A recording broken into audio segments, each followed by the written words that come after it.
जो खुशी मुझे उत्तराखंड इंडस्ट्री में आके हुई उसके लिए तो मेरे शब्द ही नहीं है। तो सबसे पहले तो जितने भी उत्तराखंड के लोग हैं, जितने भी दर्शक हैं, उनको बहुत बहुत दिल से धन्यवाद। हमारी ना उत्तराखंड में दो चीज़ें बड़ी फेमस है, एक है फ़ौज में जाना और दूसरा है होटल।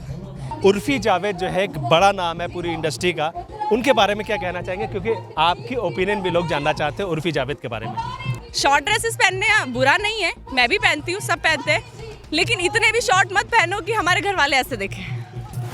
कुमाऊं में फिल्म इंडस्ट्री को एक नया मुकाम देने वाली हमारे साथ में इस समय मौजूद है श्वेता मेहरा जी, जो कि बिहार में लोगों की धड़कन है। उत्तराखंड में कहीं ना कहीं उन्होंने डांस को एक नया रूप दिया है।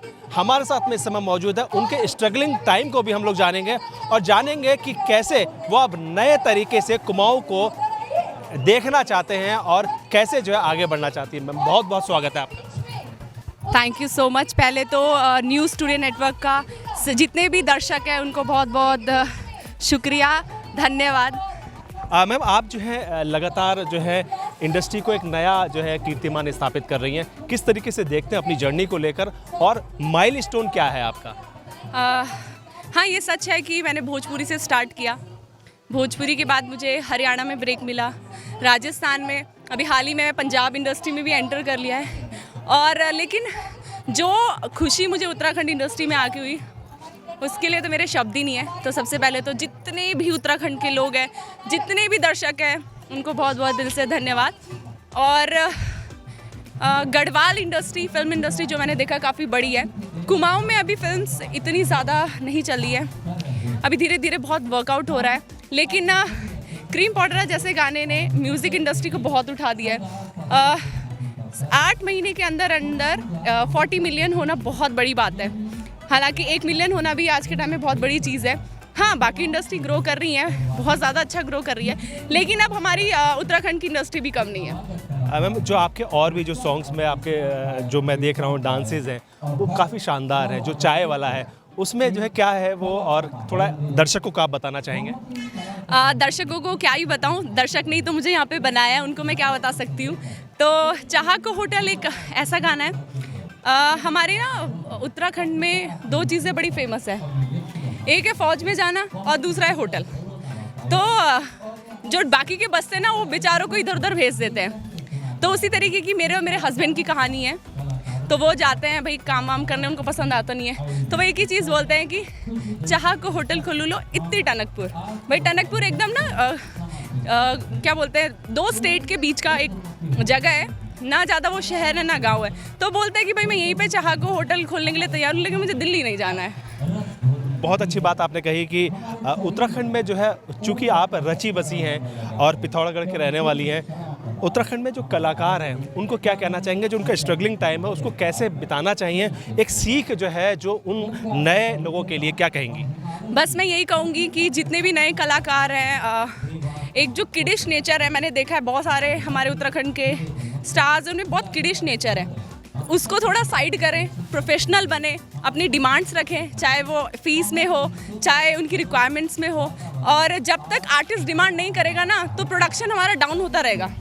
तो मेरी जो डिमांड्स होती है वो बहुत हाई होती है, तो इसीलिए मेरे जो गाने होते हैं वो भी हाई लेवल के जा रहे हैं। तो सारे आर्टिस्ट जब अपनी डिमांड करने लगेंगे ना, तो इंडस्ट्री अपने आप बढ़ जाएगी। तो जितने भी कलाकार हैं, पहले तो आप सीख कर आओ, कुछ बन कर आओ, उसके बाद आपको हमारे भगवान जी हैं, देवभूमि बोला जाता है उत्तराखंड को, तो सारे देवी देवताएं देख रहे हैं, आप पे टैलेंट है, आपकी ऑडियंस, उससे बड़े जो भगवान है हमारी ऑडियंस, वो आपको आगे बढ़ाएगी।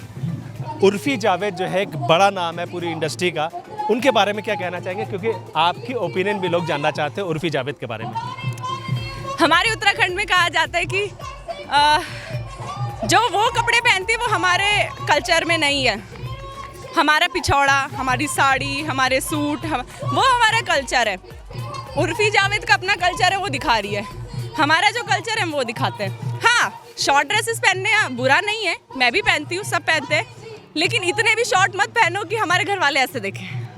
मैं जो है यह जानना चाहता हूँ कि उत्तराखंड में जो है जो नए कलाकार आते हैं वो जो है इजी पाना चाहते हैं चीज़ों को, तो उसको लेके क्या कहेंगे? दूसरा, आपका जो है संघर्ष का जो समय था वो पहला संघर्ष जो है मैं जानना चाहता हूँ, दर्शक भी जानना चाहते हैं कि चूँकि जो है आप इतनी ऊंचाइयों पर हैं, उत्तराखंड के दर्शक हो चाहे वो बिहार के दर्शक हो, वो जानना चाहते हैं कि कितना संघर्ष का कौन सा ऐसा पल था जो आपका संघर्ष वाला था। संघर्ष तो देखो बचपन से ही किया है, क्योंकि मैं 5 साल उत्तराखंड में रही हूँ। वो जो समय था बहुत, मैंने, मेरी माँ ने, मेरे भाई ने, मेरे पापा ने, मेरे मामा ने, हम सब लोगों ने बहुत संघर्ष किया।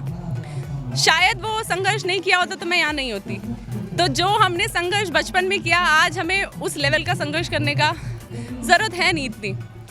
बट येस, डेफिनेटली मैं उत्तराखंड से बिलोंग करती हूँ, लेकिन जब हम बाकी इंडस्ट्री में जाते हैं ना, तो कहीं ना कहीं क्या था वो ऐसा कि आपको लगा कि मैं डांस ही छोड़ देती हूँ, कभी ऐसा लगा? हाँ, बहुत बार हुआ ऐसा। मैंने BBA करा है, BBA इन रिटेलिंग किया है मैंने। और जब मैंने 12th क्लियर किया था, मैंने एक छोटे से सैलून में जॉब की थी जिसकी सैलरी मेरे ख्याल से 1800 थी।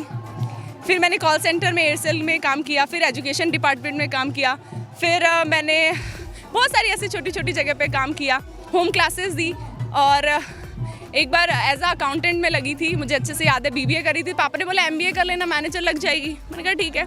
तो वो एक हफ्ता जब मैं काम करने गई तो पूरे दिन बस PC के आ गया, बस कीबोर्ड में हाथ लगा। तो उस दिन ऐसा हुआ कि ये जो मेरा लेफ्ट हैंड है पूरा ना एकदम सुन हो गया, एंड जो नर्व्स होती है ना ग्रीन, ये एक्चुअल बात है, वो दिखने लगी। तो मैं अपने मैनेजर के पास गई, मैंने कहा देखो मुझे क्या हो रहा है ये। तो वो एकदम डर के मारे मेरे घर फ़ोन किया कि इसको ना कुछ प्रॉब्लम है शायद, इसको ले जाओ। तो मैंने, वो दिन था मेरा टर्निंग पॉइंट लाइफ का। मैंने 1 साल ऐसी जगह जॉब करी। तो मम्मी ने, और मेरी मैम है, उन्होंने मुझे बोला, म्यूज़िक टीचर थी स्कूल में, उन्होंने बोला तुझे क्या करना है। मैंने कहा मुझे ये सब नहीं करना, मुझे डांस करना है। वो दिन है और आज का दिन है, आप डिफरेंस देख लो।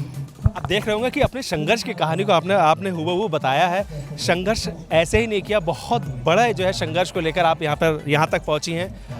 मैम, आपका बहुत बहुत धन्यवाद हमारे न्यूज़ स्टूडेंट नेटवर्क के दर्शकों को ये बताने के लिए कि किस तरीके से आपने संघर्ष किया, और एक माइलस्टोन क्रिएट करने के लिए। एक मैं दर्शकों के लिए और चाहूँगा कि जो उत्तराखंड की लड़कियाँ हैं, अपनी सोच को कैसे और डेवलप कर पाएँ, वो थोड़ा बता पाएंगे? सोच देखिए, लड़कियों से मैटर नहीं करता है। उनके जो घर में माँ बाप हैं, सबसे पहले उनकी सोच बदलनी चाहिए कि वो हमारे प्रोफेशन को समझे। तो नॉर्मली क्या होता है, लड़की क्या करती है, डांस नहीं, डांस तो ठीक है, उसके अलावा क्या करती है? अरे हम डांस ही करते हैं, एक्टिंग ही करते हैं, वही हमारा प्रोफेशन है, उसी से हम कमा रहे हैं। तो इसके अलावा हम क्या कर सकते हैं कि हम एक्टिंग के साथ कहीं जॉब भी करें? वो तो पॉसिबल नहीं है। तो मैं यही कहूँगी कि सबसे पहले खुद पे बिलीव रखें, अपने मम्मी पापा को पहले ना कॉन्फिडेंस में लाएं।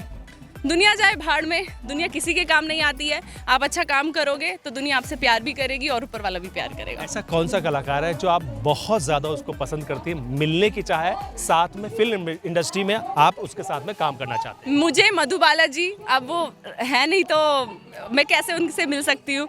साथ ही साथ रेखा जी और माधुरी जी, ये 3 ऐसी एक्ट्रेसेस हैं जिनको मैं बेहद पसंद करती हूँ और डेफिनेटली मिलना चाहूँगी।